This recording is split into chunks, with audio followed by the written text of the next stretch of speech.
Now, moving on, because I'm not going to be biased, and I'm going to add a little bit of.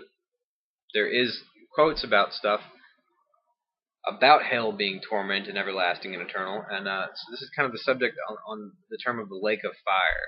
And I almost believe hell and the lake of fire to be two different things here. In Revelations 20 it says, "And I saw a great white throne and him that sat on it, from whose face the earth and the heaven fled away, and there was no found place for them. And I saw the dead, small and great, stand before God, and the books were opened. And another book was opened, which is the book of life. And the dead were judged out of those things which were written in the books, according to their works. And the sea gave up the dead which were in it, and death. And hell delivered up the dead which were in them." Death and hell gave up the dead that were in them. Death meaning that those who were asleep, and hell meaning possibly those who were in some sort of prison or confinement or destruction, or death and hell can be synonymous here too. It just the destroyed that weren't anymore came to be again, and they were judged every man according to their works, and death and hell were cast into the lake of fire. This is the second death. And whosoever was not found written in the book of life was cast into the lake of fire. This one was interesting because it says, "And death and hell were cast into the lake of fire." Now, how can you throw hell into hell? That's why I think they're separate. And I think the lake of fire, this everlasting fire, is everlasting destruction. It's everlasting nothingness. It means it's no more and it cannot ever be again. Whereas death and hell was something that you could be resurrected and remade from. The lake of fire is just this utter destruction. This that there is no more. The second death, it's worse than even death. It's no coming back whatsoever. Like if God wanted to make something that if he put something there, even he couldn't make it again or resurrect it, that's what the lake of fire would be. And fire is also used a lot in the Bible to represent purging or cleansing. And the whole universe and beyond the universe was purged of whatever you put in it. It's kind of like God's delete. And in Revelations 21, "And he that sat upon the throne said, Behold, I make all things new. And he said unto me, Write, for these words are true and faithful. And he said unto me, It is done. I am the Alpha and the Omega, the beginning and the end. I will give unto him that is athirst the fountain of the water of life freely. He that overcometh shall inherit all things, and I will be his God, and he shall be my son.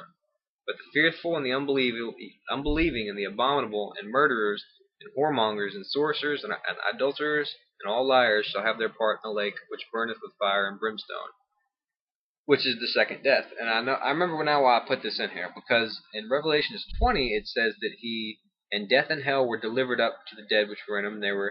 Death and hell were cast into the lake of fire. But then in Revelation 21, after New Jerusalem has been established, it says that all these sinners will have their part in the lake which burneth with fire and brimstone, which is the second death. Meaning that you can't go back and throw these sinners in hell because you just destroyed hell. Now you have to throw them in the lake of fire. In Isaiah 66:24, "Then they will go forth and look on the corpse of the men."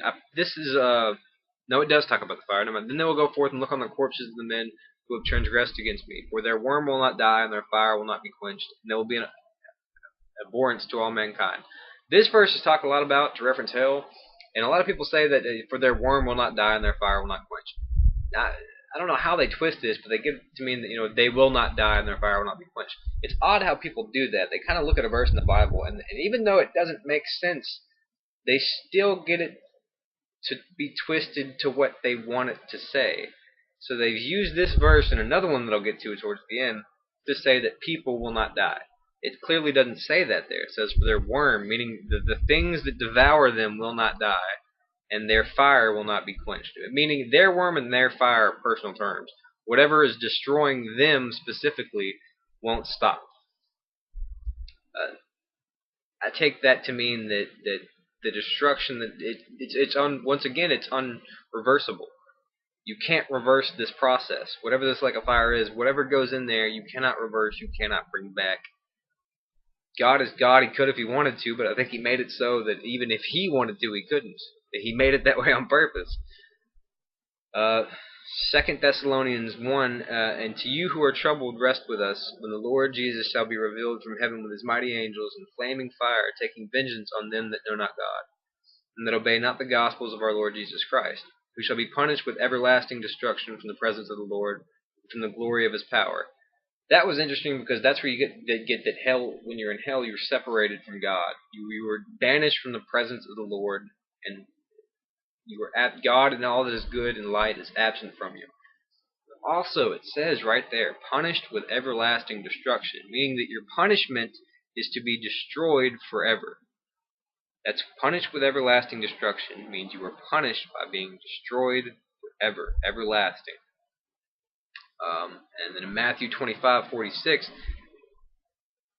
these are the words of Jesus who's actually saying this. And these, talking about the unrighteous, and these shall go away into everlasting punishment, but the righteous into life eternal. And some people use this to take it to say we'll be tortured, forever. But it doesn't say that. It doesn't say eternal torment. It says everlasting punishment, meaning a punishment that is everlasting, which is just irreversible destruction.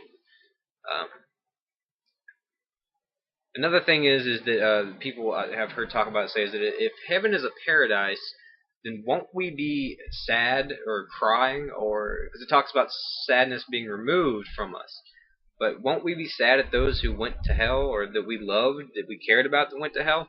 But we won't, because Isaiah said we won't be remembered that. It will not come into mind or be remembered the former things. They won't come to mind. We won't even think about them. And then that one verse where it says, "And death and hell were cast into the lake of fire." This is the second death. And whoever was not found written in the book of life was cast into the lake of fire. That's right after each other. Death and hell were cast into the lake of fire, and whoever was not found written in the book of life was cast into the lake of fire. So those who are judged aren't sent into hell. They're sent into this lake of fire. And another thing that I'm going to talk about later on is how hell involves humans and how it also pertains to angels. But that goes back to that once again. How can you throw, if the lake of fire is hell that it's talking about, how can you throw hell into hell? I'd actually take death and hell to mean destruction. Or hell, death as in the rest people and destruction, and hell being the prison of the angels, because it does talk about in the Bible hell being a place that was made for the angels, the fallen angels that were with Lucifer when he fell. I think that's what's being destroyed here, is those angels. Because what's interesting is that hell being a prison for angels is a place, and it was made, I think, originally because angels are the creation of God, so he respected that. But angels are immortal. They have that spiritual body that makes them immortal. So he didn't have a lot of options with what to do with them. He couldn't have them freely going about the universe, messing with us, which some of them do in a way. So he had to contain them, and he did so with hell. But even hell couldn't destroy him. But then it goes back to the lake of fire. Why hell was thrown into the lake of fire? Because this is the second death. It is an irreversible destruction that could even destroy an immortal being. And that's what it does, because when I believe personally that when we're giving these new bodies and we're resurrected, and the unrighteous are being judged, and they have this immortal body too, but when that immortal body is thrown into the lake of fire, it's completely destroyed, irreversibly. Going on, Jude 7 says, "Even as Sodom and Gomorrah and the cities about them in like manner, giving themselves over to fornication and going after strange flesh, are set forth an example, suffering the vengeance of eternal fire." Once again, it goes eternal fire, but I don't take that to actually mean eternal fire. I take that to mean eternal destruction. So in Mark 9:43, "And if thy hand offend thee, cut it off. It is better for thee to enter into life maimed than having 2 hands to go into hell, into the fire that never shall be quenched." And that's just my take, but I'm trying to show verses that do actually mention this eternal fire. But interesting enough in this one, is that it does say into hell, into the fire that shall never be quenched, meaning hell and fire are the same thing. And let's go back to Revelations. How can hell and the fire be the same thing if you have destroyed hell with that fire? And Revelation 20:10, and the devil that deceived them was cast into the lake of fire and brimstone, where the beast and the false prophet are, and shall be tormented day and night forever and ever. This one's interesting because it does talk about them being conscious. And this is one of the few verses that does talk about eternal torment day and night forever and ever. And going back to what I said about earlier about this being a thing that could even destroy an immortal being, maybe not. This contradicts that. It does. Shall be tormented day and night forever and ever. It's possible that if you throw a human who's been resurrected in there, he does get destroyed forever. You throw an immortal being like an angel, he might stay. He might be alive during it. I don't know what to make of that one, personally, because it does say will be tormented day and night forever and ever. It's hard because there are places where it says he will destroy the wicked. But then on the other hand, how can they be destroyed if they're in eternal torment? Because they're still conscious and still there. Revelations 20:14, yeah. See this one. Revelations 21:8. Oh, this is another thing. In Revelations 20:14, that's the verse where it says death and hell is thrown into the fire. Revelations 21:8. But the fearful and unbelieving, the abominable murderers. That's what I mentioned earlier, where hell has already been destroyed, so how can you throw them back into hell? Matthew 25:41. Then shall he say also unto them on the left hand, Depart from me, ye cursed, into everlasting fire, prepared for the devil and his angels. That's what was interesting, is that this fire, hell, was made for the fallen angels. It wasn't necessarily made for people. And that's what I meant earlier by the verses where it does seem to talk about it being eternal torment pertains only to the angels and not so to men. You don't see that verse used a lot with men and people. It says they kind of get destroyed, but when it comes to the angels, they are tormented. Peter 2:4, For if God spared not the angels that sinned, but cast them down to hell, and delivered them into chains of darkness, to be reserved unto judgment. This was curious because it says chains of darkness. If hell is burning of actual literal fire, wouldn't that make a lot of light? How could it be darkness? When I hear darkness, I think of that utter destruction, that eternal nothingness. But then in Matthew, they also use the term outer darkness, talking about the wedding parable. So I think outer darkness was a term that was used twice in the word to represent hell too. Now this is the verse that even those universalists who claim that what I was saying earlier, that hell isn't, it's destruction and not torment, this is the one that really does it in against that argument. And it's Luke 15:24. It's the parable of the rich man and Lazarus. And verse 24 is, And he cried and said, Father Abraham, have mercy on me, and send Lazarus, that he may dip the tip of his finger in water, and cool my tongue, for I am tormented in this flame. Here you do, and I think this is the only place that it actually says a human is tormented in eternal flame. Now on this, these are actually the words of Jesus too, out of Luke, which, side note, was the third oldest written gospel, out of contact Luke after Paul, I believe. So, and Luke has been said to have a lot of Greek kind of themes to it. It was, and that's important here because when we're looking at this, Jesus, what he's doing here is he's telling he's telling a parable to rich people to prove a point. And I think in doing so, he used their idea of what hell was to tell this parable. Back then, Hades was a popular theme, and this describes more of what Hades is like. It was their idea of hell. And we know that they do that because they've used Tartarus as a term in the Bible. And Tartarus is the Greek version of hell in a way. It's a prison for angels, or for titans is what they call them. So we know that the Bible kind of uses Greek ideas like that. Greeks also were the ones that kind of came up with the idea of the soul being this immortal part of us, and that goes into the whole material versus spiritual thing that Plato talked about, and he kind of coined that stuff. But I think this was a parable that Christ used based off the beliefs of these people, because Hades at the time was more like what he's describing.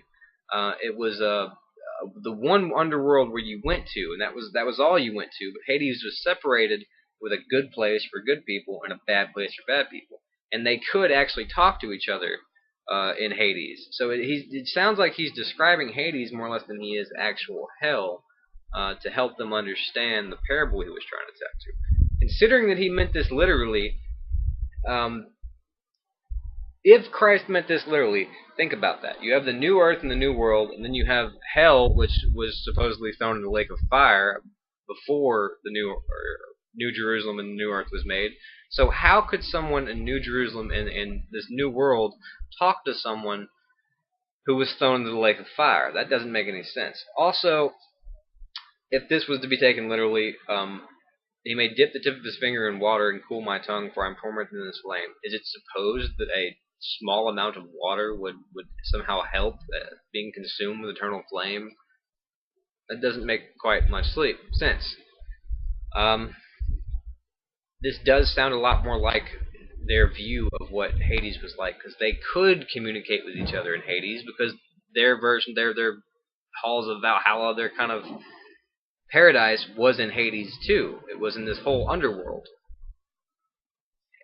That's why I don't think he just used this as a parable. He was trying to help them understand the point of his parable by using their vision of hell. When you take all this literally and compare it to other verses in the Bible, it doesn't make sense. And this goes back to looking at the context of what a verse is. We get a little confused when we read things in the Bible out of context. Look at the context of who he was talking to and what he was talking about and why it makes sense. He was talking to them about using money and Pharisees, I think, yeah, about money, monetary issues. It can't be taken literally to actually, because it contradicts revelations and other things in the Bible. But that's why, even though that this is used as the main verse to say people were tormented in hell, just like that other verse earlier with the worm thing, you can't take it and you can't twist it. And I know it's hard to call it twisting because it does literally say that, and seems like Jesus himself is saying people go to hell and are tormented. But it just doesn't add up or sit in line with what the rest of the Bible says. I think that's taking it out of context.